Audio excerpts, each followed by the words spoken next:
In a previous video, I discussed stupidity in individuals, but what about stupidity in groups? From Socrates and Plato to Immanuel Kant and Rousseau, many philosophers have warned against the dangers of large groups.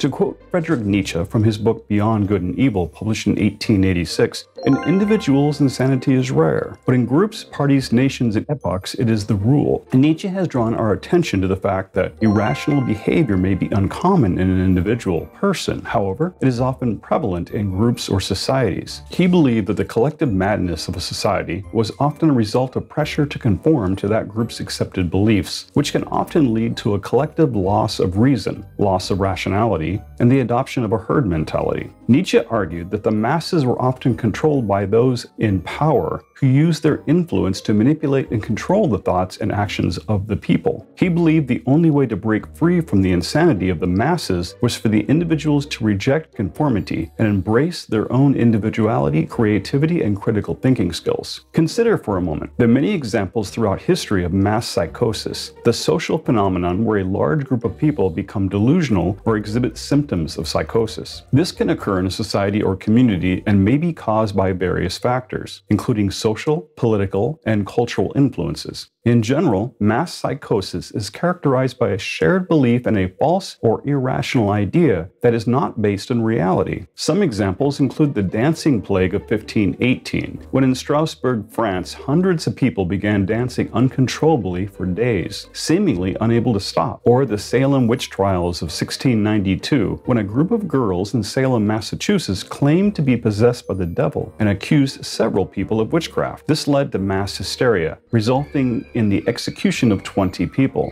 And though the events in Salem were definitely tragic, they pale in comparison to the witch hunts in Europe, where a period of mass hysteria lasting several centuries resulted in the deaths of tens of thousands of people, mostly women. This reportedly began in the late 15th century and continued until the mid-18th century. During this time, people were accused of practicing witchcraft and were often subjected to torture and execution. One example is the witch hunts in one German town in the 1580s, where over 300 people were burned at the stake. And in the 17th century, one Swiss town saw over 120 people executed, resulting from mass hysteria based on accusations of witchcraft. It was only in the late 18th century the witch hunts began to die down, as people started to question the validity of the accusations and the evidence used to support them. Yet, even in the 1980s and through the 90s, there was the Satanic Panic. The Satanic Panic was a moral panic. These are episodes of mass psychosis characterized by a fear of a perceived threat to social values and norms. And though accusations of witchcraft may not hold the same weight they once did in most parts of the world, the same unjust and repulsive mass hysteria is still directed worldwide towards LGBTQ communities. One example of mass psychosis includes the Jonestown Massacre, which occurred on November 18, 1978, in Guyana, South America. The People's Temple, led by Jim Jones, had established a settlement there, which was called Jonestown. Over 900 members of the People's Temple died, most of them by drinking poison Kool-Aid. Jones convinced his followers to commit suicide by telling them that they were under attack by the US government and that they had no other choice. Similarly, the Heaven's Gate cult was a religious cult led by Marshall Applewhite and Bonnie Nettles. They believed that they were aliens who had come to Earth to save humanity. What? In March of 1997, the cult committed suicide in order to reach an alien spacecraft they believed was following a comet. And the most recent examples of group psychosis that truly boggles the mind can be found in the QAnon conspiracies. The theories center around an anonymous figure or group called Q, who claim to have insider knowledge of a global conspiracy involving powerful elites and politicians, and that the government is controlled by a group of reptilian aliens. I am shocked and appalled. Mass psychosis is not as rare as one might wish, and remains a complex and multifaceted phenomenon that can arise from a variety of social, cultural, and political factors. It is often fueled by fear, paranoia, and a lack of critical thinking, and it can have serious consequences for individuals and societies as a whole. In The Crowd, a study of the popular mind, published by French social psychologist Gustave Le Bon in 1895, he wrote that individuals in a crowd or large group lose their individuality and are transformed into a psychological crowd that operates on a collective, primitive, and emotional level. Laban believed that the crowd was easily swayed by emotion, and that individuals in the crowd were highly suggestible and could easily be manipulated. He argued that the crowd lacked reason and judgment and was prone to irrational behavior and violence. He said, "The masses have never thirsted after truth. They turn aside from evidence that is not to their taste, preferring to deify error if error seduced them. Whoever can supply them with illusions is easily their master. Whoever attempts to destroy their illusions is always their victim." In 1921, Sigmund Freud published Group Psychology and the Analysis of the Ego, which explored the phenomenon of group behavior, arguing that individuals and groups are subject to collective psychological forces that can lead to irrational and destructive behavior. Now, Carl Jung, the Swiss psychologist and founder of analytical psychology, also had insights about the dangers of group behavior and mass psychosis.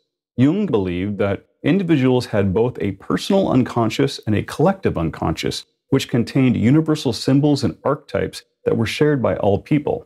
According to Jung, the collective unconscious was a source of both creativity and danger, as it could lead to conformity and groupthink. In his book, The Undiscovered Self, first published in 1957, Jung wrote, "The mass crushes out the insight and reflection that are still possible within the individual, and this necessarily leads to doctrinaire and authoritarian tyranny if ever the constitutional state should succumb to a fit of weakness." Overall, Jung saw group behavior and mass psychosis as a potential threat to individuality and freedom, and emphasized the importance of self-awareness, reflection, and critical thinking in avoiding the dangers of collective delusions. Carl Jung believed that members of an infected society, that is, a society suffering from mass psychosis or collective neurosis, can become emotionally and psychologically damaged as a result of their participation in the collective pathology.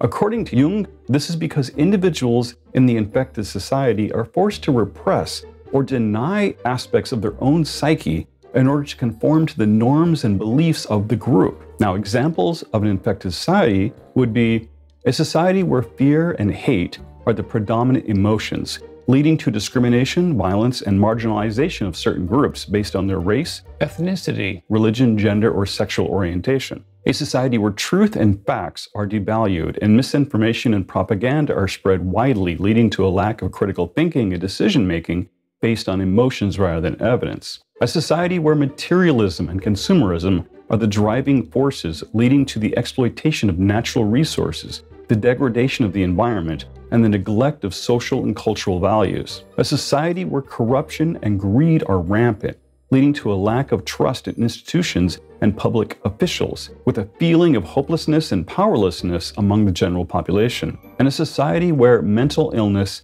and addiction are stigmatized, leading to a lack of access to treatment and support, and a perpetuation of these cycles of suffering and isolation. Now, does any of that sound familiar? If so, is there anything we can do about it to at least prevent ourselves from being swept up into some mass hysteria? Well, Jung believed that the only way to heal the individual and the society was for the individuals to confront their own shadows. That is, the part of their psyche they have repressed or denied, and to integrate them into their conscious awareness. This process of shadow integration, Jung believed, could lead to greater self-awareness, personal growth, and a more healthy and balanced society. Jung's theory of the shadow is an important concept in his psychology, and he believed the shadow was a fundamental aspect of the human psyche, and it contained both negative and positive aspects. The negative aspects of the shadow included things like anger, envy, greed, and violence, while the positive aspects included creativity, spontaneity, and a sense of playfulness. According to Jung, the shadow is an important part of the psyche that can both support and hinder an individual's development. On the one hand, repressing or denying the shadow can lead to a lack of self-awareness and an inability to deal with the negative aspects of the self. On the other hand, integrating the shadow can lead to greater self-awareness, personal growth, and a more authentic expression of the self.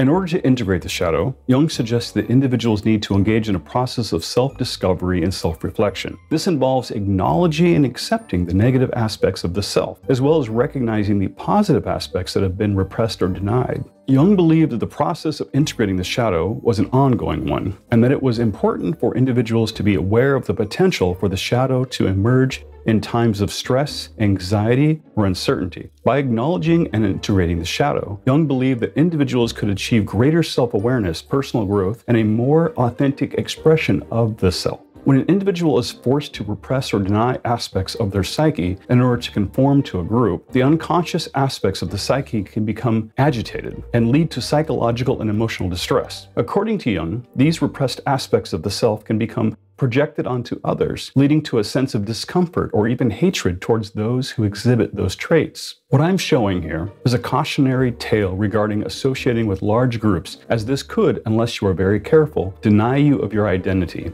It can strip you of your reasoning, and it can inhibit your critical thinking. In fact, one study published in the British Journal of Psychology in 2016 found that individuals with higher levels of social engagement tended to have lower general intelligence scores. Now, while correlation does not necessarily mean causation, it is something to consider. In the words of Nietzsche, who wrote extensively about his disdain for having followers who would simply mimic his ideas without truly understanding them, he stated, "My disciples are my greatest enemies." And when thinking about solutions, it comes to mind Mahatma Gandhi, who is often incorrectly attributed to saying, "Be the change you wish to see in the world." However, for accuracy, he did not say that. What he actually said was, if we could change ourselves, the tendencies in the world would also change. This comes back to one of my core beliefs, in that perception equals reality. Gandhi believed that the outer world is a reflection of our inner world, and that by changing our own attitudes and behaviors, we can inspire and create positive change, in at least how we see and experience the world. Then our own positivity can lead others to positive goals and change as well. So I guess what this all comes down to is a reminder of the importance in critical thinking and never allowing the mentality of a group to negatively influence your emotions and steal your identity. But for now, thanks for watching. And if this was helpful to you, please like, subscribe, and comment to let me know your feelings on the subject. Did I get it wrong, or am I correct about guarding ourselves from being absorbed by mass psychosis? Until next time, I'm your host, Atten, and I'm grateful for your support. Thanks for watching.